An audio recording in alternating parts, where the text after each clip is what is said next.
तर सविस्तर विशेष पाहण्याआधी भारताची महत्वाकांक्षी चांद्रयान-3 ही मोहीम यशस्वी झालेली आहे। चंद्राच्या दक्षिण ध्रुवावरती चांद्रयान-3 उतरलंय आणि चांद्रयान-3 मोहीम फत्ते केलेली आहे भारतानं आणि ही फत्ते करत असताना मोहीम त्यानं इतिहासही रचलाय। जी हाँ, आप अपनी स्क्रीन पे देख सकते हैं कि हम लैंडर मॉड्यूल की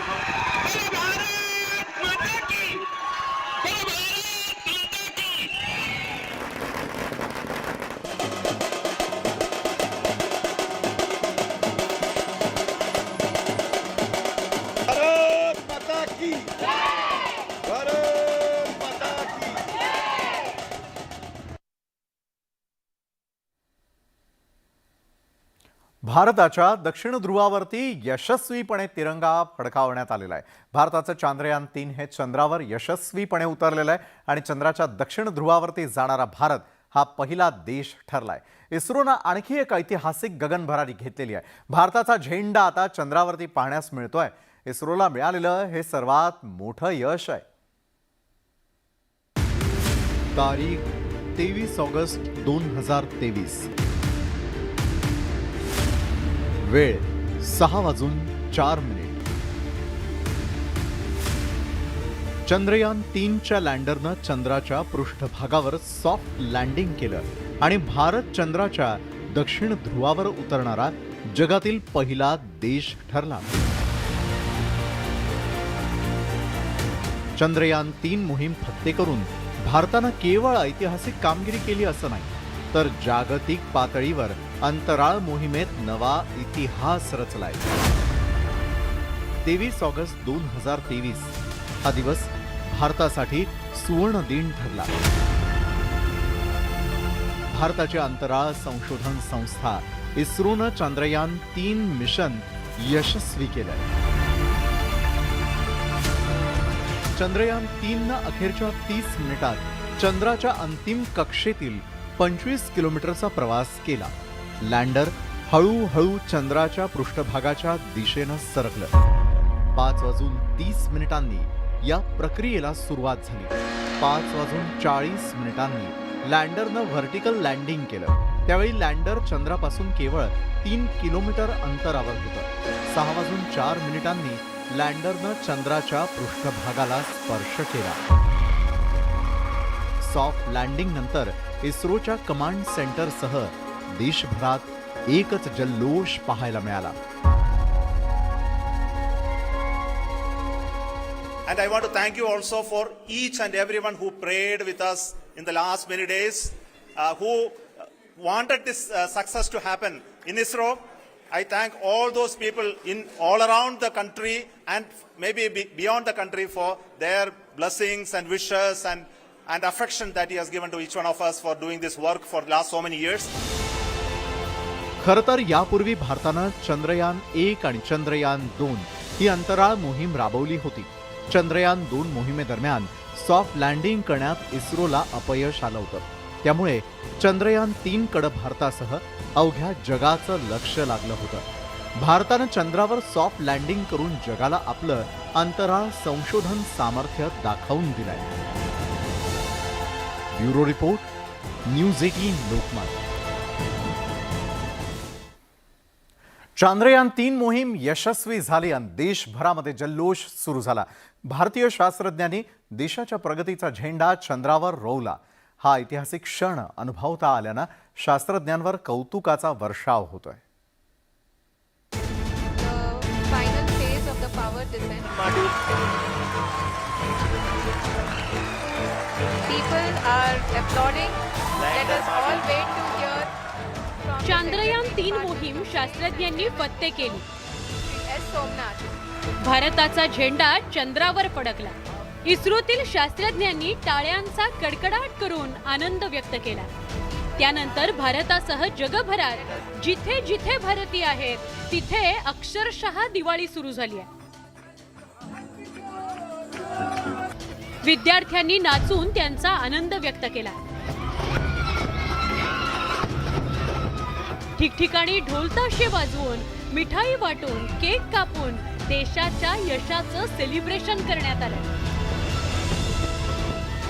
देशाच्या सीमांचं रक्षण करणाऱ्या जवानांनी हा ऐतिहासिक क्षण पाहून भारत मातेचा जयघोष केला. तर हा क्षण भारतात नवी ऊर्जा, नवा विश्वास निर्माण करणारा असल्याचे गौरवोद्गार पंतप्रधान नरेंद्र मोदींनी काढले. ये पल अविस्मरणीय है. ये क्षण अभूतपूर्व है. ये क्षण विकसित भारत के शंखनाद का है.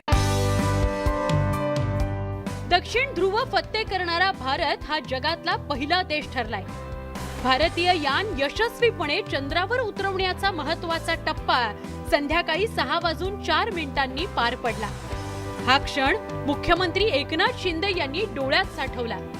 तर उपमुख्यमंत्री देवेंद्र फडणवीस जपान दौऱ्यावर असतानाही या क्षणाचे साक्षीदार राहिले.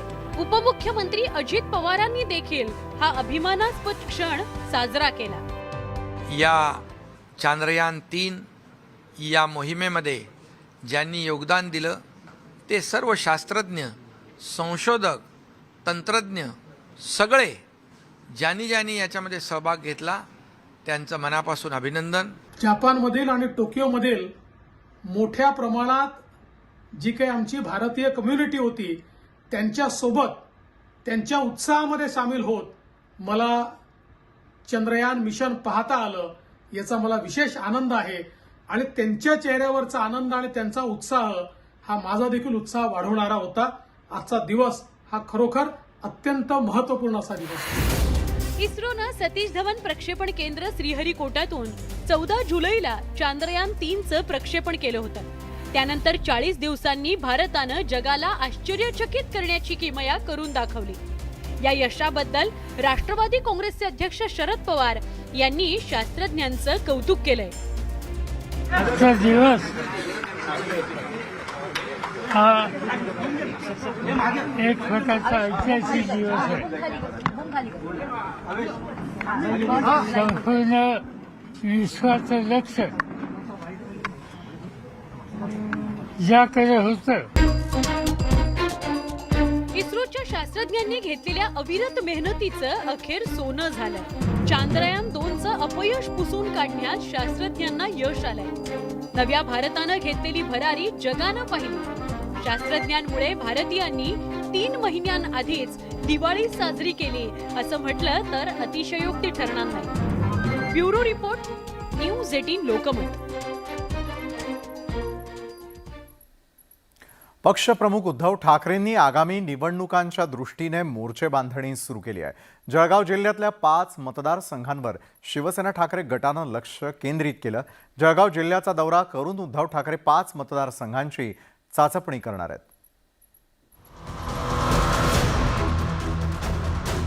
जळगाव जिल्ह्यावर शिवसेना ठाकरे गटानं लक्ष केंद्रित केलंय. माजी मुख्यमंत्री उद्धव ठाकरे 10 सप्टेंबरला जळगावचा दौरा करणार आहेत. पिंपराळा इथल्या छत्रपती शिवाजी महाराजांच्या स्मारकाचं उद्धव ठाकरेंच्या हस्ते लोकार्पण होणार आहे. त्यानंतर उद्धव ठाकरेंची मानराज पार्कवर जाहीर सभा होतीये. दरम्यान जळगाव दौऱ्याच्या पार्श्वभूमीवर उद्धव ठाकरे 5 विधानसभा मतदारसंघांची चाचपणी करतील. जळगाव शहर, जळगाव ग्रामीण, पाचोरा, पारोळा आणि चोपडा या 5 विधानसभा मतदारसंघांची चाचपणी केली जाणार आहे. शिवसेनेमध्ये फूट पडल्यानंतर जळगाव महानगरपालिकेतील 19 नगरसेवकांनी एकनाथ शिंदेंची साथ दिली आणि त्यामुळे ठाकरे गटाला जळगाव शहर मतदारसंघात मेहनत घ्यावी लागणार आहे. तर जळगाव ग्रामीण मतदारसंघात गुलाबराव पाटलांचं आव्हान असेल. पाचोरा मतदारसंघात किशोर पाटील 2 टर्मपासून आमदार आहेत. त्यांच्या विरोधात वैशाली सूर्यवंशी मैदानात उतरले आहेत. पारोळा मतदारसंघात आमदार चिमणराव पाटलांनी एकनाथ शिंदेंची साथ दिली आहे. मात्र या मतदारसंघात शिवसैनिक उद्धव ठाकरेंसोबत आहेत.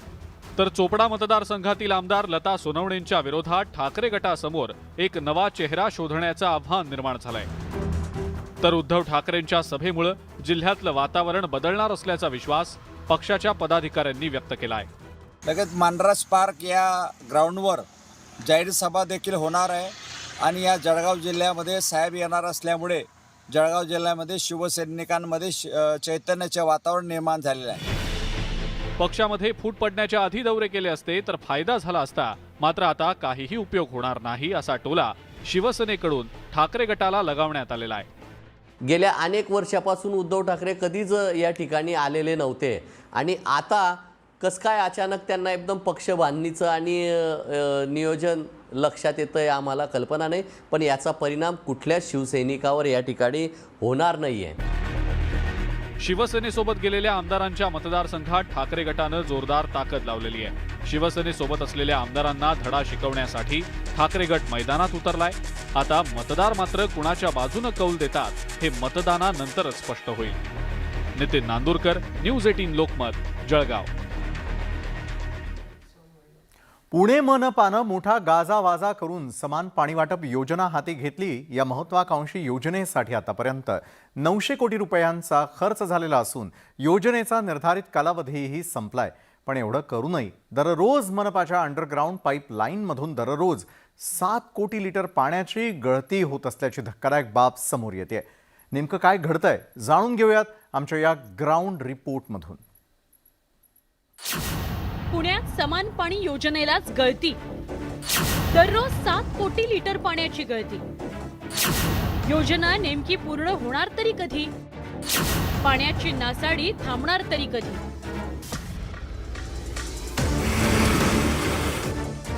पुण्यामध्ये मनपा पाणी पुरवठा योजनेत आजही 40% पाण्याची गळती होते.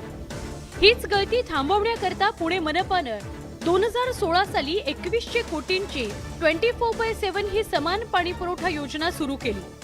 त्या अंतर्गत आजवर तब्बल 900 कोटींचा खर्च झालाय. पण अद्यापही पुणे मनपा साधी पाणी गळतीही थांबवू शकलेली नाही.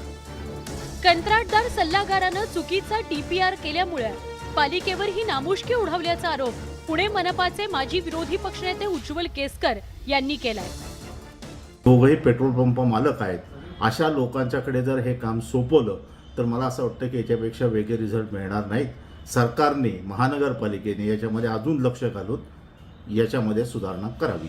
माजी महापौर प्रशांत जगताप यांनी तर या योजनेत मोठा भ्रष्टाचार झाल्याचा गंभीर आरोप केलाय.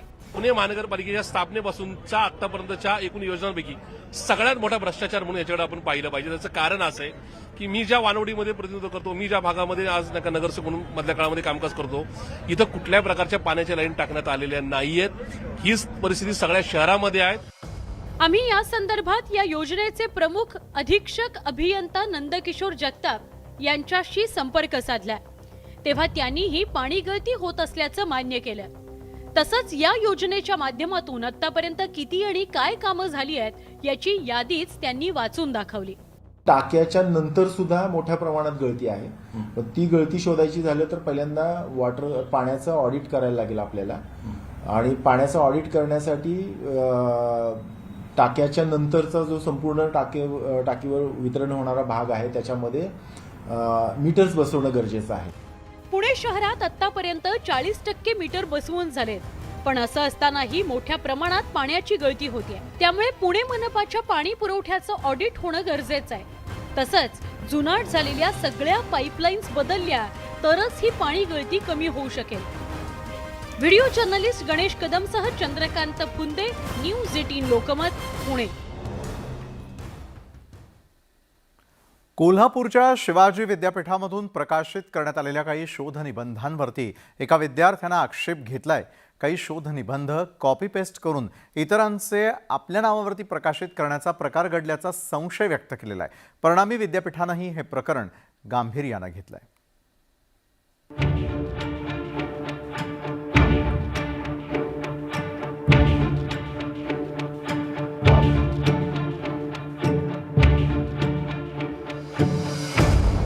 शिवाजी विद्यापीठातल्या संशोधनावरच प्रश्नचिन्ह उपस्थित झालेलं आहे.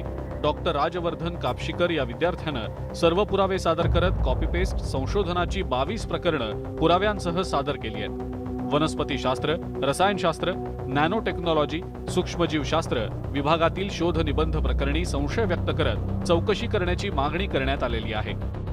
प्रशासनानं थोडंसं दक्ष राहावं, चांगल्या लोकांना संधी द्यावी आणि आपल्या विद्यापीठातल्या फॅसिलिटी पण डेव्हलप करावी, जेणेकरून लोक डिग्रीसाठी फक्त झोल करू नये. तर या गोष्टीचं भान असावं. वनस्पतीशास्त्र विभागातून कर्करोगावर प्रकाशित झालेला शोध निबंध आधीच्या संशोधन पत्रिकेत प्रकाशित झाल्याचा आरोप कापशीकरनं केलाय.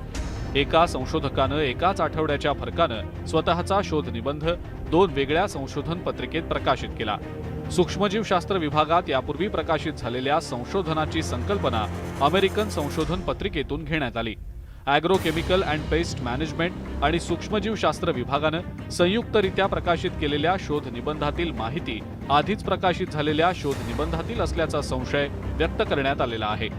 तर या प्रकरणी आता विद्यापीठानं चौकशी सुरू केली आहे.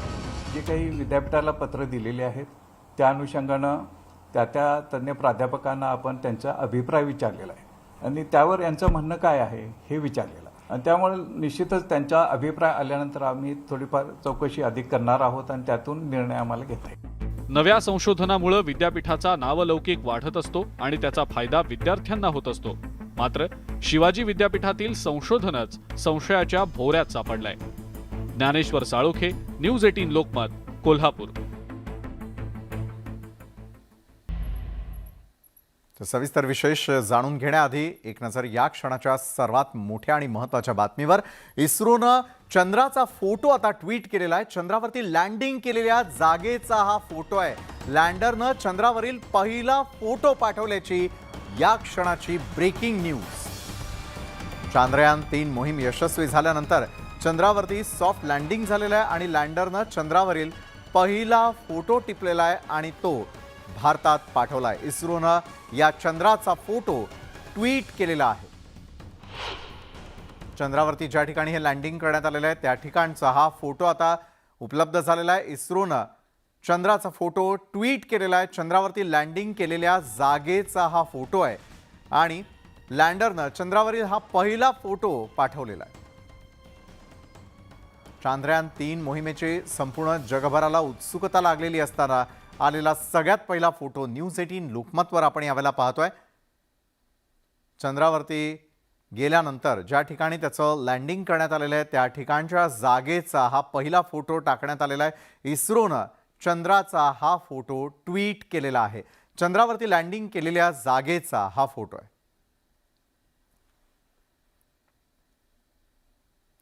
IPS अधिकारी रश्मी शुक्ला यांना फोन टॅपिंग प्रकरणी मोठा दिलासा मिळालाय. CBIनं या प्रकरणी तपास बंद करण्याविषयी दिलेला अहवाल कोर्टानं स्वीकारलेला आहे आणि त्यामुळे शुक्लांमागचं शुक्ल काष्ठ दूर झालेलं आहे. मात्र विरोधकांनी CBIच्याच भूमिकेवरती आता सवाल उपस्थित केलेला आहे.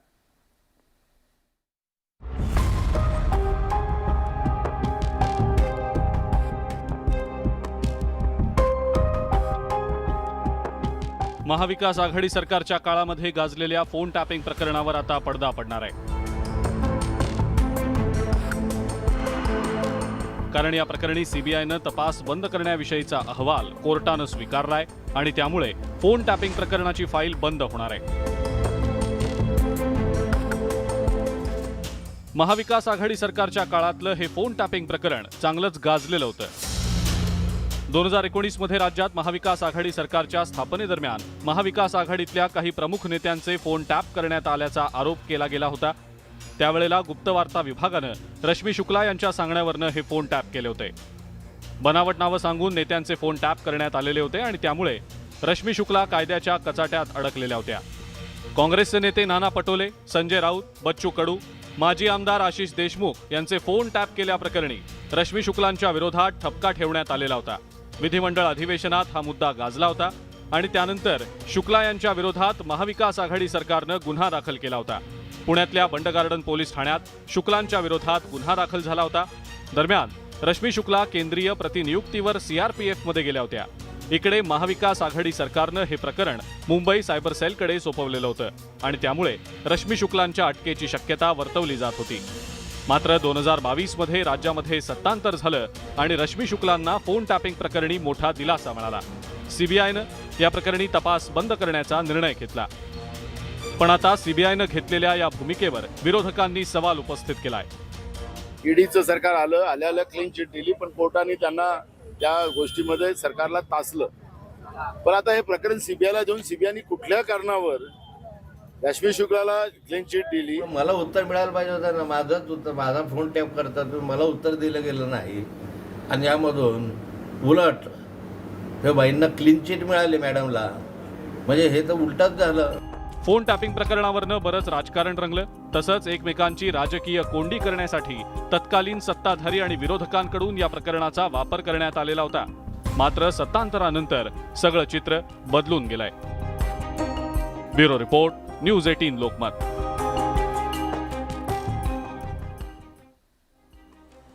शिर्डीमध्ये रामदास आठवले यांचा पराभव करणारे माजी खासदार भाऊसाहेब वाकचौरे पुन्हा एकदा ठाकरेंच्या सेनेत आलेले आहेत आणि त्यामुळे वाकचौरे शिवसेना उद्धव बाळासाहेब ठाकरे गटातील प्रवेशामुळे शिर्डी लोकसभा मतदारसंघ आणि अहमदनगर जिल्ह्यातील राजकीय गणित बदलण्याची शक्यता आहे. माझी माफी नाही मागितली तरी चालेल, पण माझ्या शिवसैनिकांची माफी मागा. शिर्डीचे माजी खासदार भाऊसाहेब वाकचौरे यांच्या पक्षप्रवेशावेळी उद्धव ठाकरेंनी केलेलं विधान. खरं तर वाकचौरे तब्बल 9 वर्षांनंतर ठाकरेंच्या शिवसेनेत त्यांची घरवापसी झालेली आहे. यावेळी उद्धव ठाकरेंनी वाकचौरेंना 2014 मध्ये केलेल्या गद्दारीची आठवण करून देत त्यांना माफी मागायला लावली. त्यांनी मला सांगितलं की मी चूक केली, तुमच्या आणि मातोश्रीची मी माफी मागतो. म्हटलं माझी माफी नाही मागितली तरी चालेल, पण माझ्या शिवसैनिकांची माफी मागा. कारण हा मतदारसंघ शिर्डीचा आहे. 2014ला माझ्याकडून चूक म्हणा, माझ्याकडनं अपराध म्हणा, ते झालं. त्याबद्दल मातोश्रीची आदरणीय उद्धव साहेबांची मी माफी मागितलेली आहे. प्रशासकीय सेवेत गटविकास अधिकारी आणि त्यानंतर साई मंदिराचे कार्यकारी अधिकारी म्हणून वाकचौरेंनी काम केलेलं आहे. खरं तर वाकचौरेंच्या रूपाने 2009 मध्ये राजकारणाचा कोणताही अनुभव नसलेला एक प्रशासकीय अधिकारी थेट शिर्डीचा खासदार बनलेला. 2009 पासूनचा वाकचौरेंचा राजकीय प्रवास बहुपक्षीय राहिलेला आहे. 2009 साली शिवसेनेकडून शिर्डी लोकसभा लढत वाकचौरेंनी रामदास आठवलेंचा दणदणीत पराभव केला होता. पण 2014 साली शिवबंधन तोडून त्यांनी काँग्रेसकडून निवडणूक लढली आणि त्यांचा पराभव झाला. त्यानंतर त्यांनी भाजपकडून श्रीरामपूरची आमदारकीही लढवली, पण तिथंही अपयश आलं. 2019 मध्ये वाकचौरेंनी अपक्ष लढत शिवसेनेच्या उमेदवाराला आव्हान दिलं, पण यातही त्यांचा पराभव झाला. माजी खासदार भाऊसाहेब वाकचौरेंच्या ठाकरे गटातील पक्षप्रवेशानंतर पक्षाची अहमदनगर जिल्ह्यातील ताकद वाढण्याची शक्यता आहे. वाकचौरेंच्या प्रवेशानंतर आता त्यांना शिर्डी लोकसभा मतदारसंघातून ठाकरे गटाकडून उमेदवारी मिळणार असल्याची चर्चा सुरू झाली आहे. वाकचौरेंनीही आपण खंबीरपणे उद्धव ठाकरेंच्या मागे राहणार असल्याचं सांगत मिळेल ती जबाबदारी स्वीकारणार असल्याची तयारी दाखवली आहे. सुबह का भूला शाम को वापस लौटता है तो उसे भुला नहीं कहता है. वो मी आहे, लक्षात ठेवा. मी घर वापसी केलेली आहे. मी काही जरी केलं असल्या चुका तरी मी घर वापसी केलेली आहे. तो अपराध मी मान्य करून आलेला आहे. तेव्हा आपण आजपासून, आतापासून, या क्षणापासून आदरणीय उद्धव साहेबांच्या पाठीशी खंबीरपणे लढा. एकीकडे रामदास आठवलेंनी आपण पुन्हा शिर्डी लोकसभा लढवणार असल्याचं बोलून दाखवलंय, तर विद्यमान खासदार सदाशिव लोखंडेही शिंदे गटात आहेत. त्यामुळे जर महायुतीनं शिर्डीची जागा आठवलेंना बहाल केली तर 2009 प्रमाणे पुन्हा वाकचौरे विरुद्ध आठवले अशी लढत बघायला मिळू शकते. शिर्डीहून हरीश दिमोटेसह प्रणाली कापसे, न्यूज 18 लोकमत, मुंबई. राष्ट्रवादीच्या पडझडीनंतर शरद पवार पहिल्यांदाच कोल्हापुरात येत आहेत आणि या दौऱ्यामध्ये ते पश्चिम महाराष्ट्रातील पहिली सभाही घेणार आहेत आणि त्यामुळे राष्ट्रवादीसह महाविकास आघाडीनंही पवारांच्या या दौऱ्याची जय्यत तयारी सुरू केल्याचं पाहायला मिळतंय. राष्ट्रवादीतल्या पडझडीनंतर आता शरद पवारांनी त्यांचा मोर्चा पश्चिम महाराष्ट्राकडे वळवलाय. कोल्हापुरात 25 तारखेला शरद पवारांची जाहीर सभा होणार आहे. पश्चिम महाराष्ट्रातल्या या पहिल्याच सभेच्या निमित्तानं राष्ट्रवादीच्या नेत्यांनी जोरदार तयारी सुरू केली आहे. या सभेचं अध्यक्षस्थान थेट शाहू महाराजांना देऊन पवारांच्या राष्ट्रवादीनं पुरोगामित्वाचा डंका पिटायला सुरुवात केली आहे. कोल्हापुरातल्या दंगलीनंतर पुरोगामी विरुद्ध हिंदुत्ववादी असं विरोधाभासाचं वातावरण असतानाच शाहू महाराजांना व्यासपीठावर घेण्याची खेळी पवारांनी केली आहे आणि त्यामुळं या सभेकडे सगळ्यांचंच लक्ष लागलंय. पवार साहेबांनी मुद्दामून दसरा मैदान निवडलेलं आहे. त्यातून एक पुरोगामी विचार, शिवशाहू फुले आंबेडकरांचा विचार आणि विचाराची ताकद पवार साहेबांना अख्ख्या महाराष्ट्राला आणि देशाला तिथून सांगायची असावी म्हणून ते ठिकाण मुद्दामून पवारसाहेबांनी निवडलेलं आहे. राष्ट्रवादीतल्या फुटीनंतर शरद पवार दुसऱ्याच दिवशी यशवंतराव चव्हाणांच्या समाधीस्थळी नतमस्तक झाले होते. त्यानंतर आता शरद पवार कोल्हापुरात येणार असून 25 तारखेला पश्चिम महाराष्ट्रातली पहिली जाहीर सभा घेत आहेत. रोहित पवार आधीच जिल्ह्यात ठाण मांडून असून त्यांनी हसन मुश्रीफांच्या मतदारसंघात गाठीभेटी सुद्धा सुरू ठेवल्या. तर प्रदेशाध्यक्ष जयंत पाटलांनीही कोल्हापूरच्या सभेत लक्ष घातलंय. आमच्या इचलकरंजीपासून गडिंग्लजपर्यंत चंदगडपर्यंत जवळपास सगळीकडचे प्रमुख कार्यकर्ते आणि त्या भागातले तरुण कार्यकर्ते, महिला आणि फार मोठ्या प्रमाणात जनता या सभेला येईल असा मला विश्वास आहे. केवळ राष्ट्रवादीच नाही तर महाविकास आघाडीसाठी सुद्धा ही सभा महत्वाची आहे. पश्चिम महाराष्ट्र पवारांचा बालेकिल्ला असल्यानं त्यांना मानणारा अनेक घटक इथे आहे आणि त्यामुळे या दौऱ्यात आगामी निवडणुकांसाठी साखर पेरणी सुद्धा ते करण्याची शक्यता आहे. काही दिवसांपासून अजित पवार आणि शरद पवार भेटीवरनं काँग्रेस आणि ठाकरे गट संशय व्यक्त करतायत. या सभेच्या निमित्तानं हा संशय आणि संभ्रम पवार दूर करण्याची शक्यता आहे आणि त्यामुळे पवारांच्या या सभेकडे सगळ्याच पक्षांचं लक्ष लागलंय. तिन्ही पक्ष चाचपणी करतात आणि म्हणून वरिष्ठ पातळीवर हा निर्णय होईल. कुठल्याही परिस्थितीत महाविकास आघाडीचा खासदार करणं हे आमचं ध्येय असणार आहे. राज्यात आणि कोल्हापुरात आम्ही वाद घालणार नाही. जो निर्णय होईल वरिष्ठ पातळीवर तो निर्णयाला पुढे घेऊन जाण्याची भूमिका माझी. यात गैर काही नाही आहे. पवारसाहेब हे लढवय्या नेते आहेत. ते आपला पक्ष टिकवण्यासाठी, वाढवण्यासाठी राज्यभर दौरा करतायत. आता त्यांना शुभेच्छा देऊया आपण. कोल्हापुरातूनच शरद पवारांनी राष्ट्रवादी काँग्रेस पक्षाची स्थापना केली होती. त्यानंतर देशभर पक्षाचा विस्तार केला. आता पक्ष अडचणीत असताना पवार पुन्हा कोल्हापुरात येत आहेत. कोल्हापुरात घडतं ते राज्यभर जातं असं म्हणतात. त्यामुळे या सभेला कोल्हापूरकर कसा प्रतिसाद देतात आणि शरद पवार पुन्हा कोल्हापुरातूनच पक्षाची पुनर्बांधणी करण्यामध्ये यशस्वी ठरतात का हे पाहणं महत्त्वाचं ठरेल. ज्ञानेश्वर साळोखे, न्यूज 18 लोकमत, कोल्हापूर. ब्रेक नंतर आपल्या सगळ्यांचं पुन्हा एकदा स्वागत. उपमुख्यमंत्री अजित पवारांनी बारामतीचा दौरा करणं यात नवलाची अशी कोणतीच गोष्ट नाही. मात्र पक्षात पडलेल्या फुटीनंतर अजित पवार पहिल्यांदाच बारामतीत शक्ती प्रदर्शन करणार आहेत. बदललेल्या राजकीय समीकरणामध्ये सुप्रिया सुळेंच्या मतदारसंघात होणारं शक्ती प्रदर्शन अनेक अर्थांनी अतिशय महत्त्वाचं ठरणार आहे.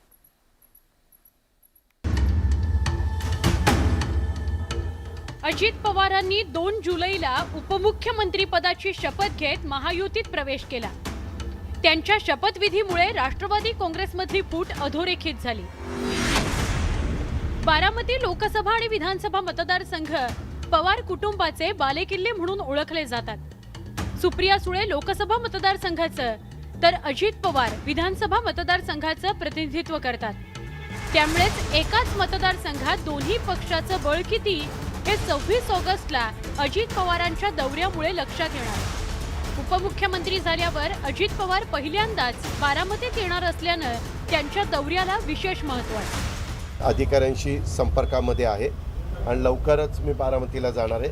कारण बारामतीकरांच्यामुळं मी इथं आहोत. मी आज जे काही तुमच्याशी बोलू शकतो ते बारामतीकरांचे आशीर्वाद, बारामतीकरांचं प्रेम, बारामतीकरांचा भरभक्कम पाठिंबा, राज्यामध्ये पहिल्या क्रमांकाच्या मताधिक्यांनी निवडून देण्याचं त्यांचं कसब. अजित पवारांनीच बारामतीत येणार असल्याचं स्पष्ट केल्यानं त्यांच्या गटातील कार्यकर्त्यांमध्ये उत्साह आहे. बारामती शहरामध्ये कारभारी चौकातून दादांची मिरवणूक निघणार आहे. भव्य अशी मिरवणूक ती व्यापारपेठेतून शारदा प्रांगणामध्ये पोहोचेल आणि या ठिकाणी साधारणतः 25,000 लोक एकत्रित येतील अशी मोठी जाहीर सभा या ठिकाणी होणार आहे. अजित पवार महायुतीत सामील झाले असले तरी शरद पवारांनी महाविकास आघाडीची साथ सोडणार नसल्याचं स्पष्ट केलंय. त्यामुळे अजित पवारांच्या दौऱ्यावर शरद पवार गटाचंही बारीक लक्ष आहे. बारामती यांचा बालेकिल्ला आहे, त्याच्यामुळं फूट पडली ही राजकारणातली चर्चा आहे. पण सर्वसामान्य नागरिक या नात्यानं आम्हाला दोघंही हवं आहेत. सुप्रियाताई सुळे जरी असतील किंवा अजितदादा जरी आले तरी बारामतीचे सगळं नागरिक, पूर्ण नागरिक आम्ही पवार कुटुंबांनाच पाठिंबा देणार आहोत. बारामतीतल्या मतदारांनी आतापर्यंत पवार कुटुंबाला पाठिंबा दिलाय. आता पवार कुटुंब 2 पक्षात विभागलं गेलंय. त्यामुळे मतदारही विभागले गेले का या प्रश्नाच्या उत्तराकडे सगळ्यांचं लक्ष आहे. Bureau report, news 18 Lokmat. तर या होत्या संपूर्ण दिवसभरात या क्षणापर्यंत घडलेल्या अतिशय महत्त्वाच्या आणि विशेष घडामोडी. तर आजच्या न्यूज 18 लोकमत विशेषमध्ये वेळ झाली इथं थांबण्याची. ताज्या घडामोडींसाठी पाहायला विसरू नका न्यूज 18 लोकमत.